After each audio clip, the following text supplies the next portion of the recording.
yang salah ya ketika orang tidak mampu memanfaatkan privilege itu. Iya. Lu digaji nggak sih di partai politik? Kalau pertanyaan kayak gitu justru maaf ya, kita yang keluar uang, Pak. Oke. Politik capek. Politik cuma berantem doang, cuma Jenuh, tembak-tembakan di depan MK, depan KPU, ya kan? Waktu itu kan, serem, Pak.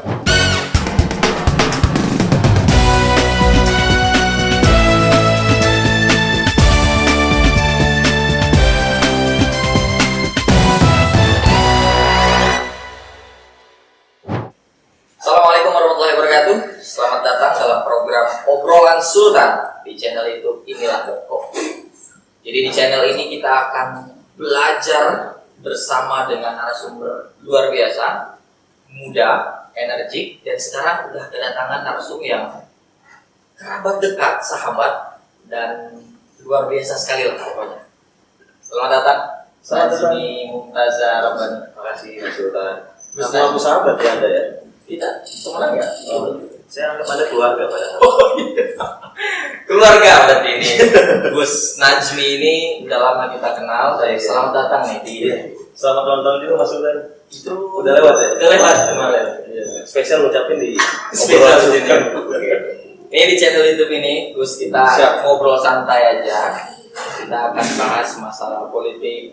Kita akan bahas masalah aktivitas Gus Najmi ini seperti apa gitu. Asmara kan? jangan ya?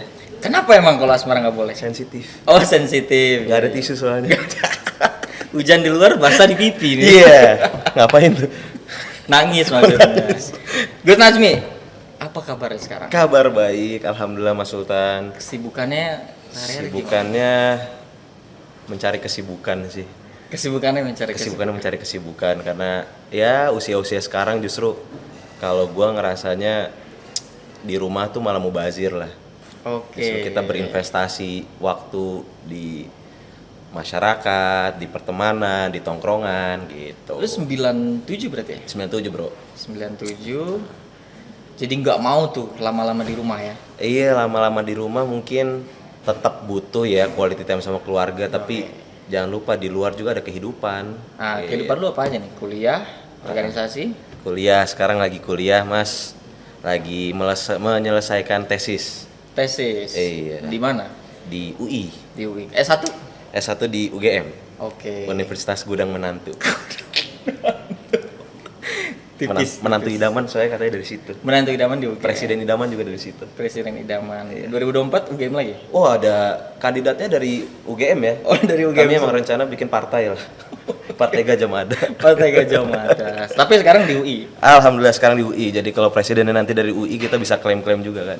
S2-nya ngambil apa, Bro? S2-nya ambil Ilpol. Ilmu politik. S1 ilmu politik. S1 Public Policy. Oh, public policy. Ya. S2-nya ilmu S2-nya politik. ilmu politik. Nyambung juga berarti ke organisasian. Nyambung. Kita kadang-kadang ya berusaha mengcombine teori-teori dalam kelas dengan teori di lapangan. Jadi kalau di kelas doang kayaknya harus dibuktikan kan. Lapangan kayak gini juga. Nah, ternyata banyak yang terbukti beda. Antara teori sama lawan beda ya. Antara teori dan lapangan. Berarti lu dari di kuliah emang udah organisasi ya? Ini lu katanya sahabat gue, kok lu nanya-nanya gue sih? Ya kan belum ada yang tahu. Oh, juga. nggak ada yang tahu ya? Ini, Iya, iya, iya. Maksudnya kita Lupa, gue kira lagi ngobrol doang, tuh ada kamera. ada kamera. Iya. Organisasi dari Iya, membiasakan untuk ya berkumpul lah, Sul. Gue tuh mungkin menganggap salah satu DNA gue adalah nongkrong gitu. Jadi demen ngobrol, demen diskusi, demen organisasi gitu. Berarti udah lama lah ya Playboy. Kenapa pasti Playboy tuh main-main ya? Enggak, maksudnya banyak aktivitas organisasinya gitu. Iya, banyak. Berlanjut sampai sekarang. Berlanjut sampai sekarang. Aktif apa aja sekarang? Sekarang kebetulan di partai politik ya. Di partai politik. Di Iya. mana tuh partai politik? Partai politik. Mas Sultan? Oh iya, jangan. Kenapa? Ada apa nih? Enggak. Gus Najmi? Partai politik yang berlambang Ka'bah ya, pemirsa. Berlambang Berlambang Ka'bah. Ka'bah. Banyak. Apa aja ya? Oh ya, satu doang. Satu doang. P3. P3. Oke. P3 warna hijau. Berarti sehari-hari Sehari-hari ngurusin partai karena gue diamanahi sebagai sekjen sekretaris P3 di DKI. Oke. Jadi dapurnya partai ya kurang lebih kita yang ngelola dan di situ justru tantangannya, dimana kita kadang membedakan mana kepentingan pribadi, mana kepentingan partai, mana tujuan pribadi, mana tujuan partai. Akhirnya kita terkuras lah, bisa dibilang energi sehari-hari untuk memikirkan itu. Berarti memang nyambung ya ketika lu di kuliah di UGM terus Iya. sekarang di partai politik. Iya, nyambung. Apa tuh yang bener-bener lu buat oke lah gua terjun mulai dari mahasiswa sampai sekarang nih? Iya, sebenarnya tuh gue nggak berniat terjun sedini ini sih Pak. Oke. Iya, nggak pernah kepikiran bahkan ngedoain untuk menempati jabatan partai politik gitu ya, spesifiknya menjadi sekwil apa segala macam nggak pernah. Karena gue emang pengennya tadi yang gue bilang di awal, menginvestasikan diri gue di berbagai hal dulu, membangun jejaring, koneksi, pertemanan. Makanya gue ya sekarang juga sembari berpartai politik, masih aktif, misalkan gue punya pengalaman di Abang None, Abang None di mana nih? Jakarta Selatan. Jakarta Selatan. Jaksel. Oke. Jaksel sih paling apa ya, literally paling Asik, jaksel banget lo ya pokoknya. paling Jaksel lah. Oke. Berarti selain memang bukan hanya di politik doang berarti ya. Artinya lingkaran pertemanan lu tuh. Iya, justru lagi belajar bikin bisnis juga, bikin apa UMKM juga ada. Ya intinya itu sih, gimana caranya gue nih selalu melibatkan diri di berbagai lini kehidupan lah. Makanya kan maksudnya gue pernah akhirnya berpikir kalau memang takdir gue, track gue ini ada di politik, justru mohon maaf gue nggak mau nyari penghidupan di dalam politik, justru gue harus menghidupi politik. Artinya dengan kata sederhananya gue harus selesai dulu dengan diri sendiri Pak. Basic needs gue harus mumpuni dulu, ya makanya gue sembari belajar bisnis, belajar cari uang lah. Oke. Tapi kan selain memang ada korelasi lah antara lu di kampus, lu jadi mahasiswa, sekarang di partai politik. Latar belakang keluarga nggak bisa lu nafikan. Oh iya. Kebetulan keluarga di politik juga, jadi bisa dibilang mungkin secara nggak langsung ada warisan yang harus diteruskan lah, warisan kiprah di politik, dan ternyata tuh turunnya kayaknya ke gua Pak. Jadi mohon doanya juga. Ya privilege, tapi gua nggak pernah milih, gua lahir dari rahim istrinya politisi gitu, nggak pernah milih. Berarti Gitu. pandangan lu tentang privilege itu bagaimana? Oh ini udah masuk tajam-tajam. Masuk nih pertanyaan. Makanya gue pakai kacamata hitam silo tajam ini lo. Apanya? Oh ini kacamata dari sahabat gue juga. Oh gitu. Dari sahabat, dari Hari, ini pengusaha keren juga, pengusaha muda. Makasih ya Hari udah. Kebetulan produknya kacamata. Enggak, dia nemu sih. Dia nemu. Gue kira lu mau jualan gitu. Enggak, oke. Jadi soal privilege ya. Gue nggak bisa milih, yang tadi gue bilang gue lahir dari rahim yang mana, dari bapak yang bernasib seperti apa. Tapi kaitannya dengan privilege mungkin yang salah ya, ketika orang tidak mampu memanfaatkan privilege itu. Bahkan dalam tahap ekstrimnya justru menggunakan privilege untuk hal-hal yang salah. Gitu. Ya kalau lu udah, mohon maaf ya, dikasih apa, ada fasilitas, ya ada track gitu ya, lu harus gimana berpikir ini pertama membahagiakan orang tua lu dengan lu masuk, dengan lu nerusin perjuangan beliau. Ini bagian dari abdi lu terhadap orang tua, kasih sayang lu terhadap keluarga. Tapi kan lu nggak bisa menafikan bahwa tidak semua seberuntung lu. Emang gue beruntung? Oh iya dong, dalam konteks terutama dalam politik ya. Ketika orang punya semacam privilege, kemudian dia bisa start lebih di depan dibandingkan dengan orang yang tidak memiliki privilege seperti itu. Tapi lu sadar hal itu kan? Iya. Ini yang gue pengen cerita nih, menarik juga. Justru bokap ya soalnya. Bokap Najmi ini sekarang menjabat sebagai Wakil Menteri Agama. Oke, lanjut. Biar tahu aja. Iya, dia politisi di partai yang sama juga dengan di gua. P3 juga. Salah seorang waketum. Jadi uniknya ketika fitnah itu bertebaran, gua katakan ini fitnah karena memang fitnah ya. Apa tuh? Jadi seakan-akan Najmi itu menempati posisi sekarang itu ulahnya bapaknya gitu. Bapaknya yang maksain. Ya kan pasti ada kan Pak ya, mohon maaf ya. Negara kita juga banyak lah pemimpin-pemimpin partainya juga yang pengen anaknya jadi ketum lanjutin. Ya.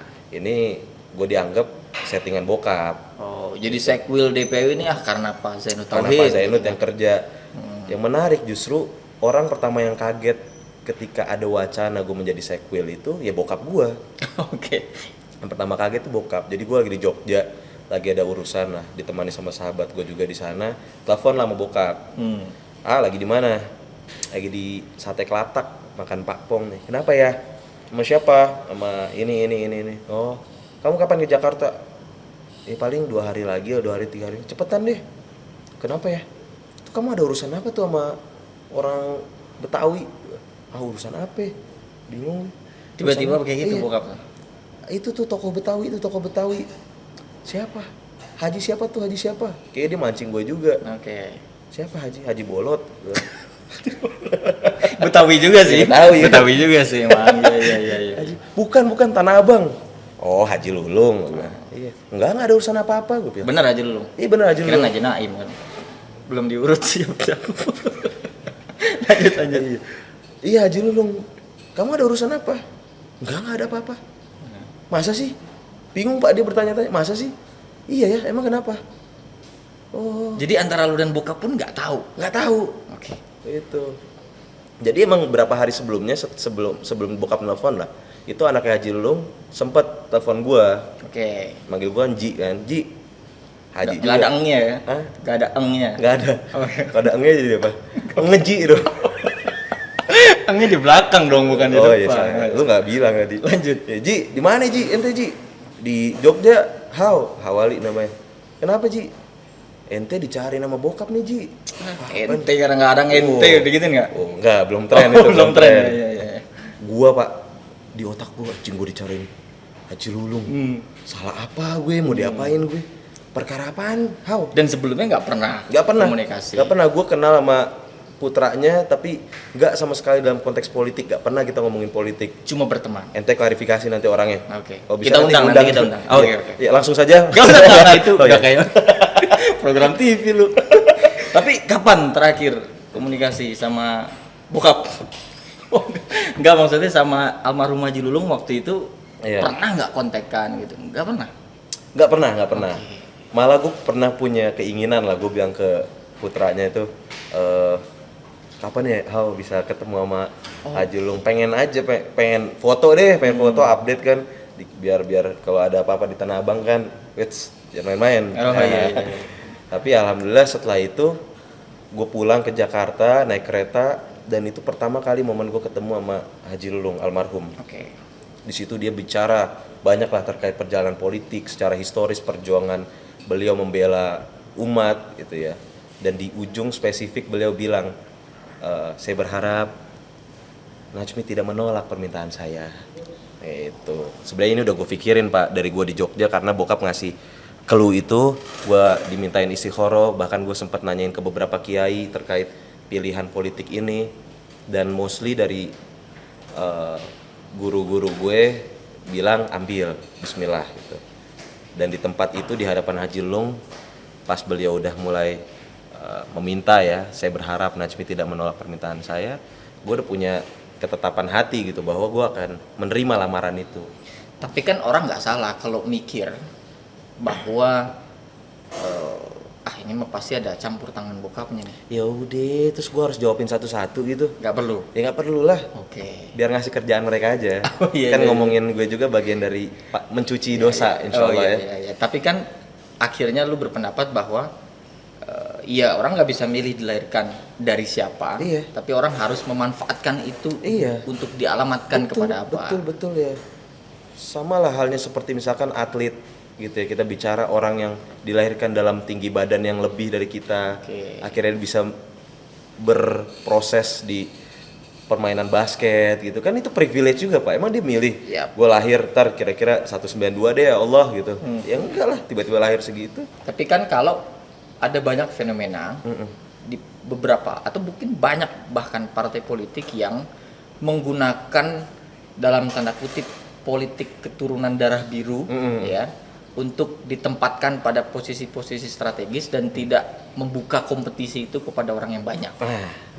Nah itu gimana? Alhamdulillah berarti darah gue hijau ya, bukan biru ya. Darah hijau, oke. Iya, Kalau iya, biru iya. nih. Oh, bukan. Iya, Ya lanjut. itulah. Iya, anggapan itu sebenarnya yang harus kita jawab sama-sama sih. Ini masuk ke pembahasan yang agak substantif barangkali ya. Oke. Jadi tantangan Republik kita justru melahirkan insan-insan muda, melibatkan anak-anak muda dengan tidak banyak justru yang menyoroti di privilege ya. Justru asas kompetensinya tuh harus dibuka. Ruang inklusifnya tuh harus terlibat. Bahwa anak muda ketika masuk ke dalam ruang-ruang politik, ya memang karena anak-anak mudanya yang memiliki gagasan bagus, yang punya tekadnya juga hebat gitu, bukan karena ini anaknya siapa gitu. Gitu, Pak. Jadi ya gua kalau misalkan terlahir memang sebagai putranya seorang politikus, ya justru harus mengisi juga ruang itu. PR gue belum selesai.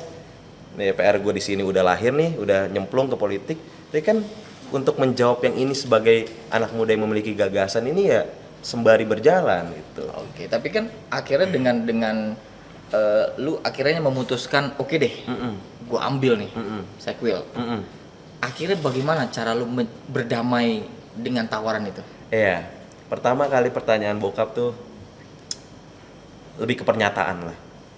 AA, kan gue dipanggil AA di rumah. AA harus mulai rela kehilangan waktu bermainnya. Oke.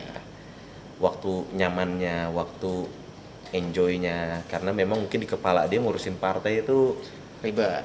pelik, ribet Oke. gitu ya. Jadi beliau udah ngasih rambu lah bahwa ketika orang menginvestasikan waktu di politik, memang tujuannya itu untuk banyak orang gitu, harus mewakafkan dirinya untuk publik, untuk masyarakat itu. Jadi udah dikasih rambu-rambu. Tapi kan dalam hati gue juga bukan berarti gue harus kehilangan waktu pribadi gue, waktu nongkrong gue.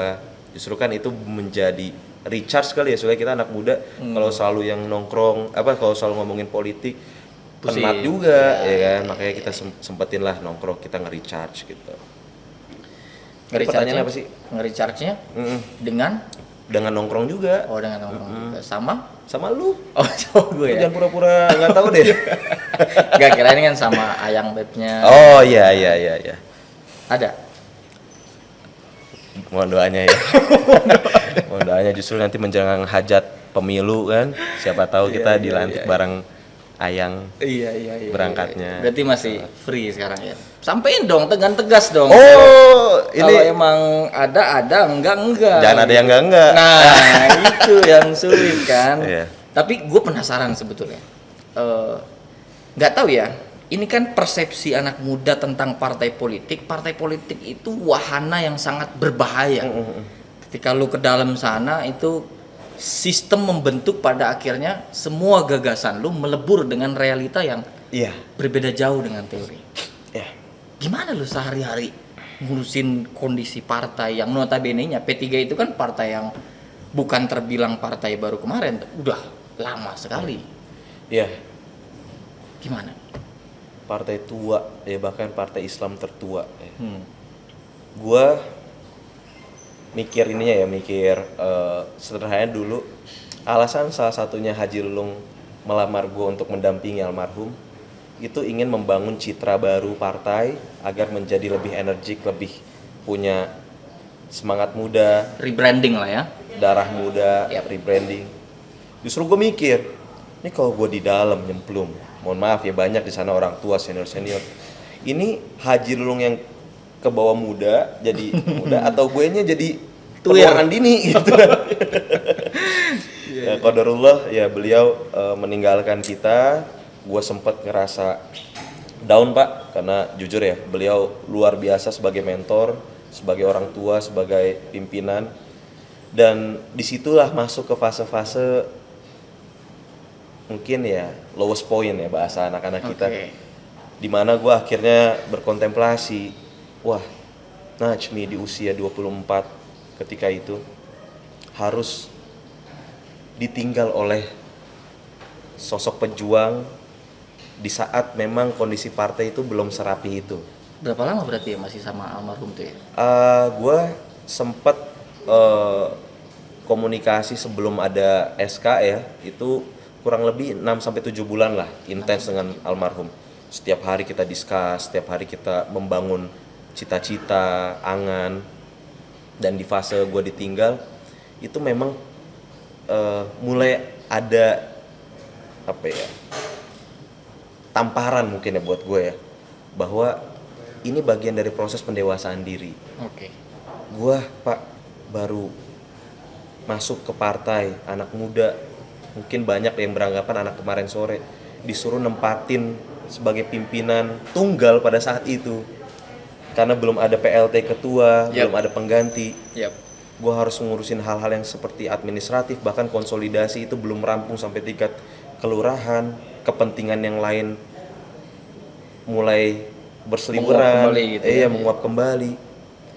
Itu akhirnya gue menyadari pentingnya kita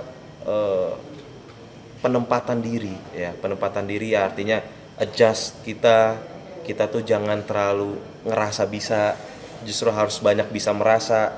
Itu 3T lah Pak, tua ilmu, tua usia, tua jabatan.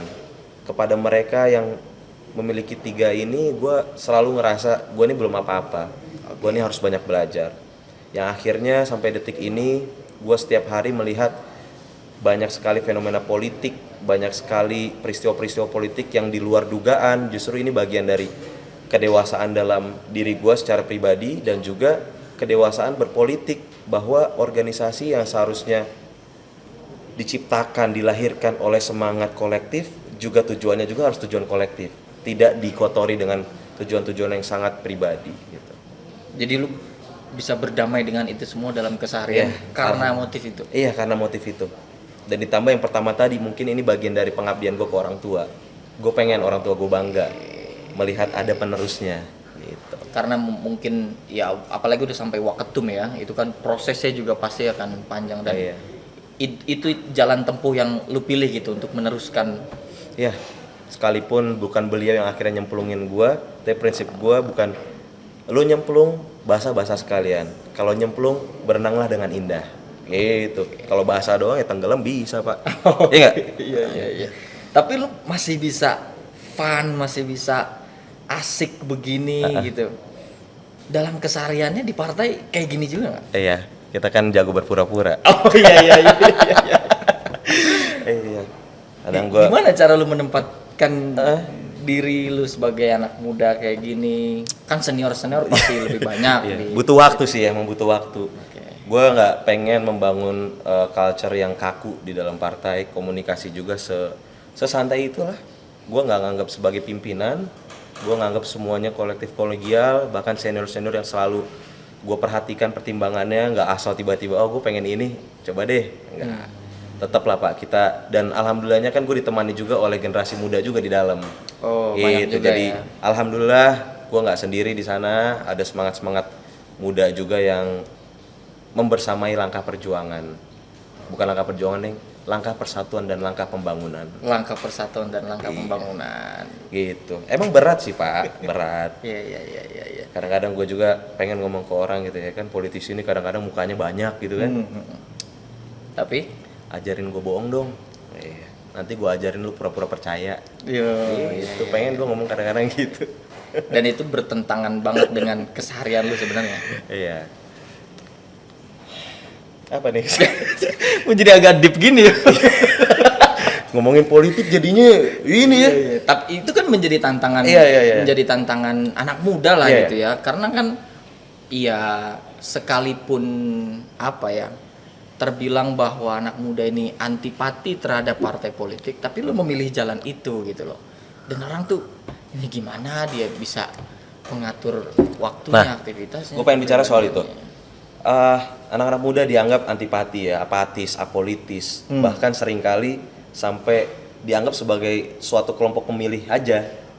Komoditi. Iya, komoditi. Oke. Itu yang harusnya menjadi gambaran buat kita anak-anak muda. Kita harus bisa keluar dari stigma itu. Misalkan di 2014 ya sampai 2019 itu anggota DPR RI kita di Senayan Pak kan total 575. Itu tidak lebih dari 4% yang usianya di bawah 30. Hanya ada kurang lebih hanya ada 24 lah dari 575. Itu pun kalau kita capture lagi, kita bisa lihat Anaknya siapa? anaknya siapa, Nah. bapaknya siapa. Siapa? Ya nggak tahu kan. Siapa? Spesifik misalkan, taruhlah, ya mungkin di luar dari banyak perjuangannya ya dia turun ke bawah Iya, juga. Tapi kan nggak bisa kita pungkiri mereka Iya. punya privilege. Betul. Harus Lanjut. dikawal. Yaitu akhirnya keterbatasan anak-anak muda untuk masuk ke ruang politik formal itu juga yang harus menjadi pecutan lah buat kita. Di 2019 MK yang akhirnya membatalkan uji materi, ada teman-teman kita di kelompok Partai Solidaritas Indonesia PSI kan oke. sempat ngajuin uji materi untuk batas usia Oke. kepala daerah. Yap. Ya, akhirnya ditolak. Ya kan, itu bagian dari perjuangan anak-anak muda yang sekarang memang harus usia berapa tuh ya? Untuk menjadi gubernur minimal 30. Ya kan? Untuk menjadi bupati atau wali kota minimal 25. Yap. Ya. Dari kejadian itu akhirnya kita harus merefleksikan bahwa kadang-kadang persepsi anak muda ini belum tahu apa-apa, anak muda ini masih harus dimatangkan, harus dibimbing oleh para senior. Kultur-kultur senioritas itu akhirnya justru memberikan batas sekat kepada keterlibatan anak muda. Itu yang harus kita perjuangkan bareng-bareng, Pak. Itu dia. Sekat itu kan pada akhirnya dinilai sama banyak anak muda nih. Gimana cara gua mau masuk? Nah, Pintunya aja nggak dibuka. bikin ini lah. Bukan ini nah, ini lah. Iya, pintunya Masih nggak- receh ternyata ya. Maaf ya, ini malah kelihatan kayak bukan orang P3 ya. Kayak apa? Ya. Lanjut. Iya, pintunya itu justru harus kita bikin baru, Pak. Ya Oh, kan? Harus oke. kita buat baru, di mana kanal-kanal yang kita bisa masuk. Banyak justru yang akhirnya kita lihat capture kiprah-kiprah anak-anak muda ini justru berhasil kok. Banyak sekali yang menjadi tenaga relawan, pendidik gitu ya. Itu udah menjadi cerminan bahwa anak muda ini dalam membangun gerakan, dalam berpolitik itu punya keberhasilan. Itu yang kadang-kadang mungkin orang-orang tua justru takut ya. Oke. Akhirnya memberikan batasan yang sangat Oke. ini. Tapi beda di partai saya. Oh, Hai, promosi gimana dikit dong. emang? Kalau di Partai. partai Gus Najib gimana emang? Oh, kultur dialogis, kultur interaktifnya sangat hidup. Hidup, Ya. oke. Peran-peran anak muda juga dilibatkan, ya, bahkan menempati posisi yang strategis gitu. Jadi yang mau nyalek di P3 ya, ditutup tanggal berapa ya? Tanggal 30 November. Sekalian promosi ya. Iya. Iya, tapi gue sepakat lah bahwa Menurut lo gimana ya? iya, akhirnya juga orang melihat bahwa ya ngapain gue di partai politik, toh juga nggak ada ruangnya. Artinya kalau pada akhirnya anak muda hanya dijadikan etalase dalam sebuah bingkai partai politik, ya ngapain? Iya. Dan harus dikaji juga mungkin ya bahwa representasi kaum muda di politik itu tidak hanya mengenai jumlah, tapi Oke. mereka benar-benar harus punya positioning yang strategis dalam memecahkan suatu masalah di komunitas mereka. Mereka terlibat aktif dalam memberikan rekomendasi kebijakan. Nah, itu perlu dikawal juga, Pak. Jadi jangan ujuk-ujuk yang penting jumlah banyak, tapi Sepakat. peran juga nihil. Nah, itu Sepakat, bahaya sepakat. tuh. Bukan soal angka doang kan? Bukan soal berarti? angka, tapi Oke. soal Substansinya. Ah. Mau ngapain dia di mau dalam ngapain sana. di dalam sana. Gitu. Kalau sejauh ini yang lu jalani, ruangnya untuk mengimplementasikan gagasan lu gimana di partai politik? Terbuka. Kalau di partai ya alhamdulillah kan mungkin sekarang karena gue belum ada di posisi pejabat publik gitu ya Pak ya, ruang publik gitu ya, tapi masih di pejabat partai lah. Yang insya Allah doain juga ya pemirsa bisa jadi pejabat publik ya Mas ya. Amin. Nyalek di mana nih berarti? Saya nyalek di Jakarta Selatan Oh, Jakarta Selatan. sesuai identitas Jaksel ya kan, Iya. which is so extremely cool. Berarti untuk mengimplementasikan gagasan itu sangat terbuka. Kalau ya balik lagi kayak mungkin tergantung partainya mau membawa ke arah mana sih Pak. Tapi yang lu kerjain di dalam partai itu, di partai itu kerjanya ngapain sih emang? Kerjain orang. Iya. Serius. Ngerjain banyak ya administrasi persiapan pemilu Oh, ya kan. oke. Persiapan pemilu tuh ternyata nggak gampang loh Pak. Oh ini tahapannya berarti Tahapannya udah mulai, verifikasi. Kita kemarin harus mengumpulkan sekian anggota, dilihat identitas, kita masukin input ke Sipol dan lain sebagainya, panjang banget. Yang selama ini mungkin anak-anak muda ngelihatnya pemilu udah sebagai ajang satu tontonan. hari tok gitu ya. Iya, ajang satu hari tok, ajang perlawanan kandidat politik gitu. Tapi mereka yang terlibat di balik layar tuh ternyata mempersiapkannya luar biasa. Dan akhirnya gue tahu, pemilu tuh rumit juga ya. Anggarannya juga gede juga ya. Oh gitu. Iya, berapa? Nggak tahu kan dia ngomong anggarannya gede. Iya, Tapi berarti lu melakukan hal itu semua di partai politik. Iya. Lu digaji nggak sih di partai politik? Kalau pertanyaan kayak gitu justru maaf ya, kita yang keluar uang, Pak. Oke. Iya. Jadi lu yang mengeluarkan uang justru. Ya iyalah, misalkan sekarang ya di DKI P3 Oke. itu kami hanya mempunyai satu anggota dewan yang tersisa Oke. di Kebon Sirih. Dari yang sejumlah 10 itu kita bahkan punya pimpinan dewan, sekarang tersisa satu tuh Pak, hilang 9 nih dipinjam sama partai lain. Ntar gue minta balikin deh, PSI nih balikin ya kan, PAN balik sini. Ini 9 ini kan mau tidak mau mereka sebagai aset perjuangan partai ya. Kita kehilangan 9 orang dari 10 dan itu ternyata cukup berimbas juga ke dalam proses roda organisasi gitu. Bahkan dalam pembiayaan politik pun jadi agak terbatas gitu, Pak. Ya, kita bisa dibilang lumayan effort lah untuk menutupi hal-hal keterbatasan itu. Makanya tadi kalau digaji apa enggak ya kita yang keluar uang, Pak. Jadi betul-betul pengabdian pada struktural partai itu memang terjadi betul-betul ya. Iya, yang akhirnya kayak sayang banget ya gue mau P3 gitu. Kalau misalkan habis sholat sayang ya ternyata gue mau P3, gue ngelakuin ini itu gitu. Ya itulah, makanya harus ditumbuhkan dari niat yang lurus gitu. Ketika berpolitik tidak untuk mencari penghidupan, justru lo harus memiliki semangat untuk menyebarkan kehidupan di dalam sana gitu. Belum lagi Pak, kalau misalkan ya tadi lu nanya, gue punya keinginan apa enggak sih ke caleg gitu ya, kita ke pejabat publik ada, tapi kan akhirnya yang itunya jadi nanti dulu. Kita harus ngerapin partai dulu, prosesnya ini itu, baru nih kita berpikir pribadi. Tapi akhirnya kalau lu disibukkan pada soal-soal administratif, gagasan lu buat lu tuangkan itu gimana? Oh, tetap ada waktu, Pak. Tetap ada tetap waktu. ya? Tetap. Jadi kita kan di kantor juga ada kesekretariatan, ada staff-staff. Ada Jadi, struktur lah ya. Ada struktur yang jelas bagaimana harus siapa yang mengerjakan apa dikerjakan oleh siapa itu ada. Jadi tetaplah ruang gagasan itu ada. Gue pastikan ada. Itu kalau lu mau masuk kan lu udah pernah mau masuk. Oke, pertanyaan selanjutnya. Pernah kan kita mau datang ke kantor lu? Iya. Masuk ke kantor ya kan? Bahkan Pak, nih ketua gua di DKI ini anak muda juga, Bang Tirta. Putranya Haji Lulung. Beliau masih kepala 3, bayangin Bang. Kepala 3, ketuanya, sekretarisnya kepala 2. Partai tua di DKI dikendalikan oleh anak muda. Dalam tanda kutip ya. Dalam tanda kutip. Artinya kan memang semangat itu akhirnya ada. Oke. Dan harus bisa dilakukan. Iya, harus menjadi percontohan untuk mungkin partai-partai lain juga, bahwa kontestasi pemilu di ruang-ruang formal publik itu juga harus melibatkan anak-anak muda. Tadi lu bilang akan nyalek di 2024. Berapa duit yang harus lu siapin? Jadi gue ketawa. Berapa duit yang harus lu siapin?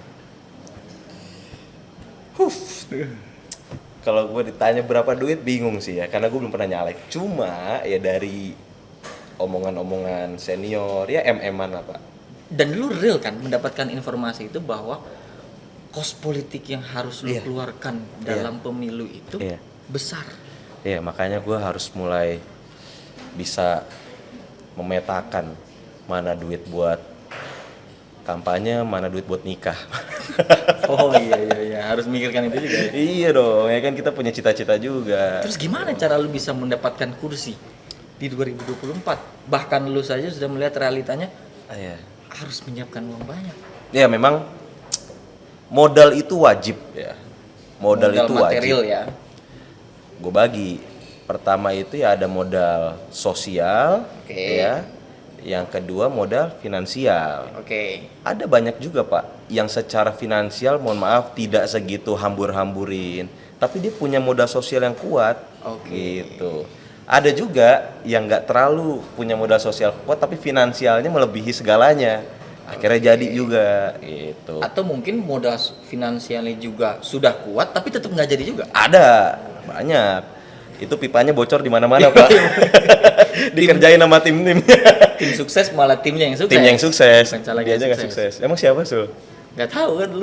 Lo yang ngomong. Iya gue yang ngomong. Ya mungkin ada banyak kasus. Ada banyak gitu. Makanya harus imbang lah, harus balance. Kita menjadi calon kandidat juga harus mulai menyiapkan modal-modal itu. Itu yang nggak bisa dipungkiri bahwa Betul. anak muda ya gimana kita cuman nggak punya finansial yang cukup, modal sosial juga tidak terlalu cukup, tapi punya cita-cita yang besar bagi bangsa Indonesia, akhirnya kan terkendala juga. Ada bohir kan? Iya. Oh ada ya? Bohir. Oh ada ya bohir. Nggak, bohir itu apa ya common di dalam dunia politik ya. Ada yang memang orang pengen mungkin ya mengkader Sultan ya kan. Oke. Pengen nih ngelihat potensi Sultan nih kayaknya top buat jadi anggota dewan. Dibiayai Akhirnya lah. Sultan dibiayai, Dalam dibantu dalam pemilu. Setelah jadi Ya udah jadi aja makasih Mas. kebijakannya, ucapan terima kasihnya untuk si pemilik modal apa bagaimana nih? Nah itu gue nggak tahu karena gue belum pernah jadi. Oh, iya. Selamat. Yang jelas nggak cuma 2M. Oh gitu. Makasih Mas. Oh, Nah, kalau makasih udah deh. Ya makasih. Thank you doang. Tapi itu menjadi problem juga kan bahwa desain Izin minum maaf. Silakan. Desain apa? Kopinya ya enak ya. Enak. Lanjut ya. Oke. Desain demokrasi prosedur kita kan pada akhirnya membuat kita Nah. anak muda yang punya gagasan tidak bisa berbuat banyak ketika Betul. tidak ada modal. Masuklah di situ yang memberikan modal dan lain-lain sebagainya. Akhirnya dalam tingkat praktik yang jauh lebih bukan cuma di DPRD kota atau provinsi misalkan. Iya. Pejabat tinggi misalkan. Transaksinya pada akhirnya kebijakan itu dialamatkan pada Itu dia Pak. Itu yang bahaya Pak. oligarki dan Betul. lain sebagainya. Exactly. Betul. Nah itu gimana lu supaya nanti bisa mengendalikan itu gitu Pak? Yang pasti gue nggak bisa sendirian, ya kan. Siapapun anak muda yang sedang berjuang di sana nggak bisa jalan sendirian. Gerakannya harus dibangun secara komunal ya. Harus punya semangat kebersamaan yang tinggi bahwa politik transaksional itu harus sesegera mungkin kita pangkas. Oke. Kita mungkin ya butuh waktu tapi kayaknya nggak ada yang nggak mungkin sih. Kita alihkan kepada politik gagasan. Syukur-syukur nanti semua anak-anak muda yang masuk ke dalam politik memang quote unquote anak-anak yang sudah bisa memenuhi basic needs, sudah selesai dengan dunianya, bahkan finansialnya sudah tercukupi. Jadi kesana itu memang pure perang gagasan Pak. Gimana nih cara bawa bangsa kita lebih fair, lebih terbuka, lebih inklusif gitu. Bahkan anak-anak muda yang sekarang juga masih banyak sekali yang terdiskriminasi. Contoh ya hak-hak politik ya maaf, perempuan, kaum teman-teman kita di disabilitas. Yap. Itu tuh yang akhirnya misalkan bicara millennials, bicara Gen Z. Mereka juga iya loh, Pak. Iya. Kita kadang-kadang tuh menjumpai aktor-aktor politik yang pas pemilu, ngakunya milenial, ya kan? Tapi sebenarnya nggak tahu kebutuhan milenial tuh apa. Gitu. Dia Nggak menjawab tantangannya nggak justru ngejawab, ya. nggak ngejawab, justru kita akhirnya dijadikan sebagai komoditi, barang dagangannya mereka doang. Gitu. Jangan mau deh anak muda. Ya Dengan nggak? jargon-jargon. Iya. Tapi kan nanti 2024 bakal banyak jargon-jargon nih. Apa tuh misalnya? Ya tadi misalkan ya, mewakili generasi milenial, mewakili generasi Z, dan itu akan menjadi fakta demografi kita. Iya. Anak muda itu Sah. akan Ya memang itu sah. sahamnya terbesar bahkan di 2024. Berapa persen Pak? Hampir 60 ya? Hampir 60, 50 sampai 60%. Nah itu kalau kemudian hanya dijadikan komoditas, gimana gerbong anak muda di 2024? Ya kita jawab bareng-bareng Pak. Kalau aku dan kamu bersepakat untuk menjadi kita, ayo deal. Kok malah diajak deal-dealan gitu.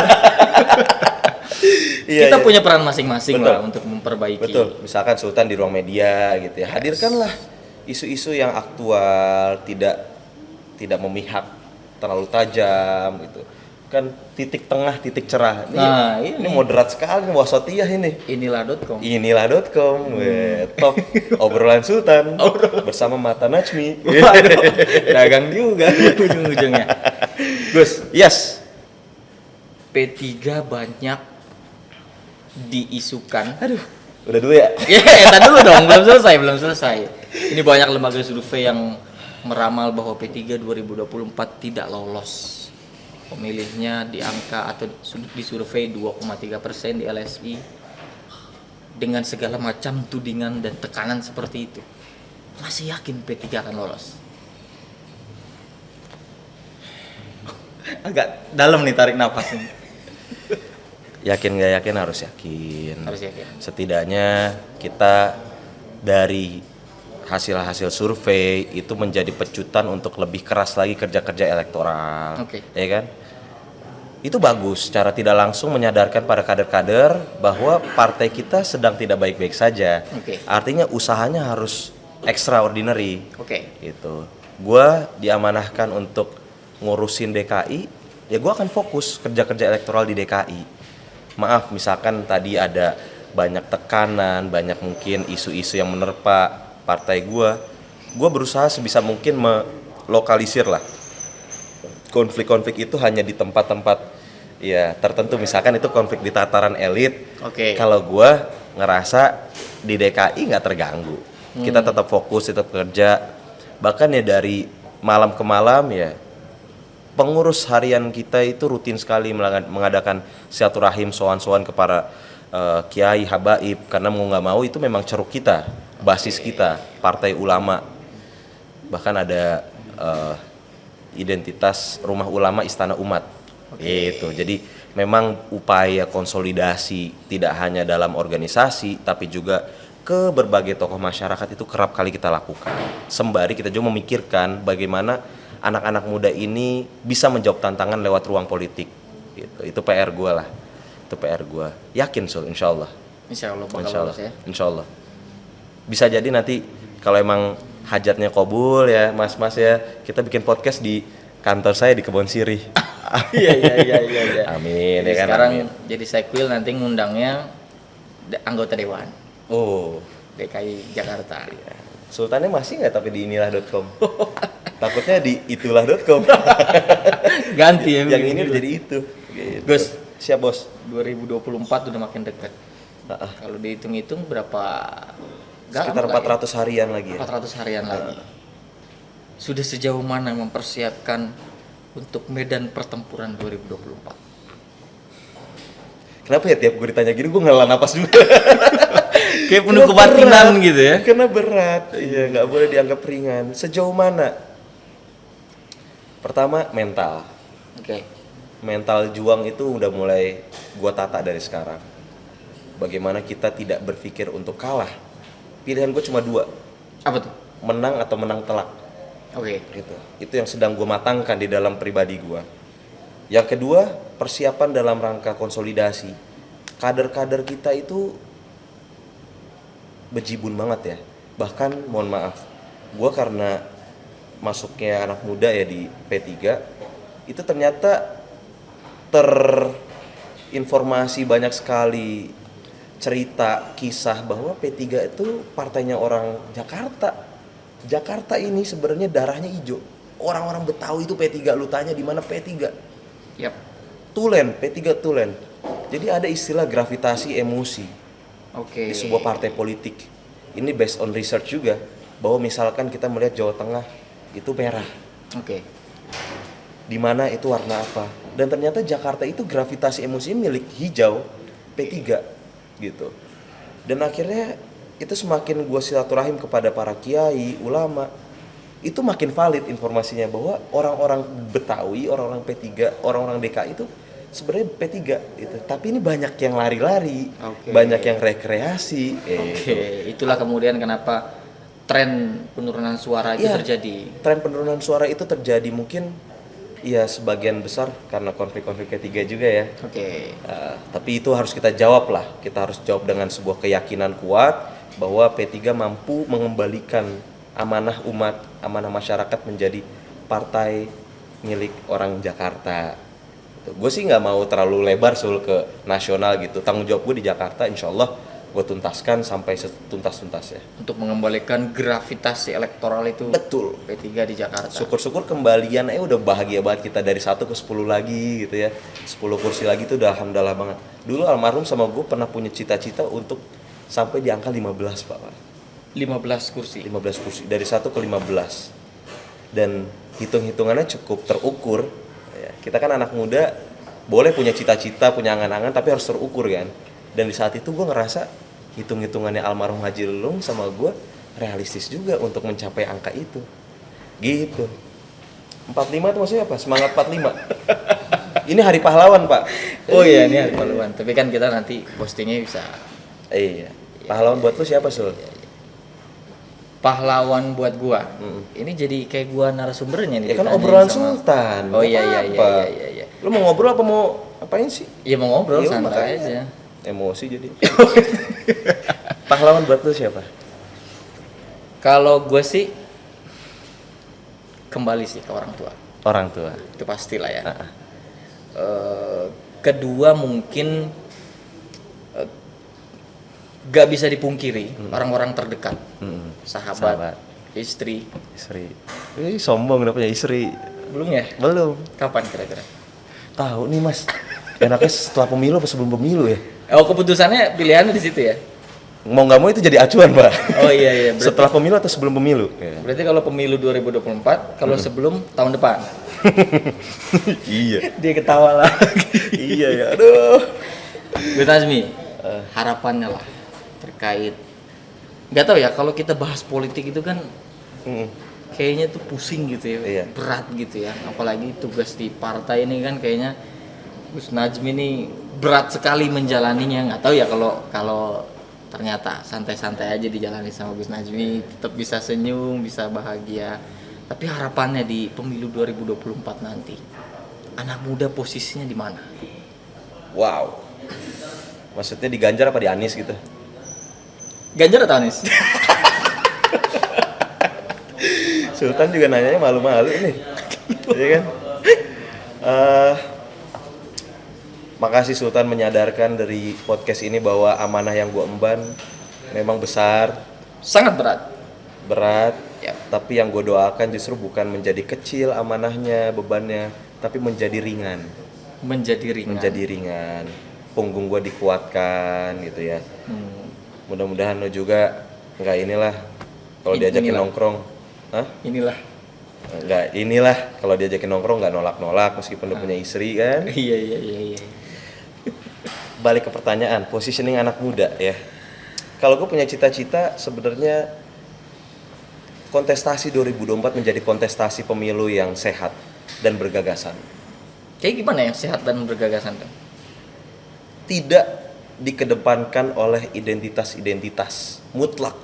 Oke. Ya, bahwa benar fenomena beberapa election yang sebelumnya Jaksel gila. Jaksel parah. Previous election itu menunjukkan bahwa ada dinamika keterlibatan politik identitas misalkan. Mau tidak mau itu menjadi bagian dari proses demokrasi kita.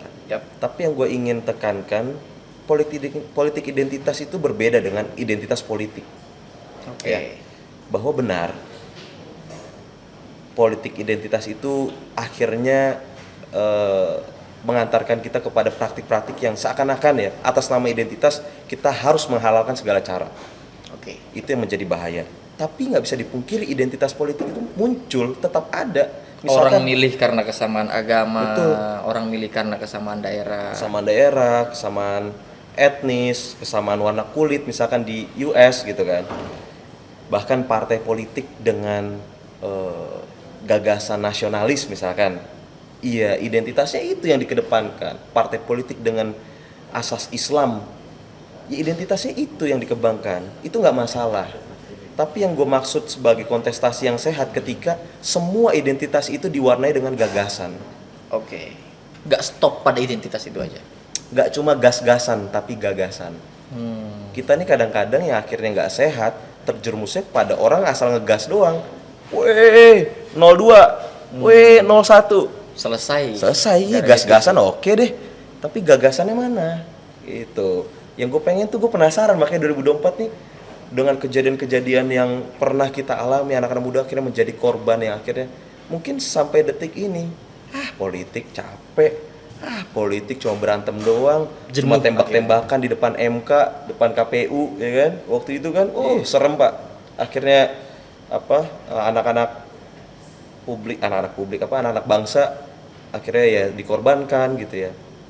Gue penasaran nih 2024 harusnya para senior, para tokoh-tokoh bangsa menjadi uswatun hasanah, menjadi contoh teladan bahwa gagasan itu harus dikedepankan, Terutama anak muda. terutama anak muda.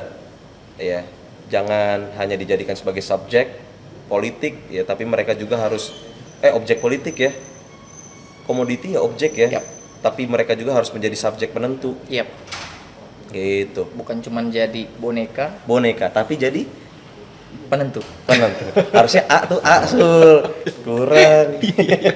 Suka nembak-nembak begini emang. Iya. Kalau harapan Sultan apa? Nyalek di partai apa nanti? Belum tahu ya. Oh, belum tahu ya. Karena kita akan fokus di dapil inilah.com dulu. Kita akan Mengingat fokus. ini episode perdana, jadi Ini kalau ada episode macam-macam perdana. pangkas. Kurang ajar juga emang ya. Iya, lu. Thank you Gus Najmi. Iya. Semoga harapannya bisa diimplementasikan. Iya. Berlelah-lelahnya di partai politik mendapatkan hasil juga Amin yang ya Allah, amin. tidak terduga-duga. Amin. Min haitsu la yahtasib, Min haitsu la yahtasib. dari jalan yang tidak diduga-duga. Terima kasih Terima kasih juga Mas Sultan sudah membersamai langkah persatuan Najmi, langkah pembangunan Najmi. Mudah-mudahan nanti banyak juga ketemu sahabat-sahabat yang baik kayak banyak. Sultan. Dari tadi disebut terus nih Persatuan Pembangunan. Emang ada apa sih? Iya kan partai gue Partai Persatuan Pembangunan. Oh Pak. iya. Gitu. Makasih juga kepada rekan-rekan media yang menjadi corong utama arus titik tengah dan titik cerah Titik selama tengah, ini. titik Mudah-mudahan menjadi semangat baru lah anak-anak muda, mau kiprahnya di media, mau kiprahnya di entrepreneurship, mau kiprahnya di politik, semua punya warna dan punya kebanggaan masing-masing. Oke. Gitu. Makasih juga Ayang. Cie. Ada Ayang. emang? Ada nggak ya? Iya. Nih Pak, mau lihat nggak? Nggak kelihatan kan? Nih. Cantik kan? Nanti kita ngobrol. Oke. Sekali lagi terima kasih Najmi. Thank you banget, Mas, Terima kasih semuanya. juga pemirsa yang telah menyaksikan dari awal sampai akhir. Pokoknya jangan lupa like, comment, share, and subscribe. Gue bakal diundang lagi nggak Sul ya? Harus dong, kita Harus akan ya? ngobrol-ngobrol lagi di episode berikutnya. Asik, gitu dong. Terima kasih. Assalamualaikum warahmatullahi wabarakatuh. Makasih semuanya, makasih Mas Sultan.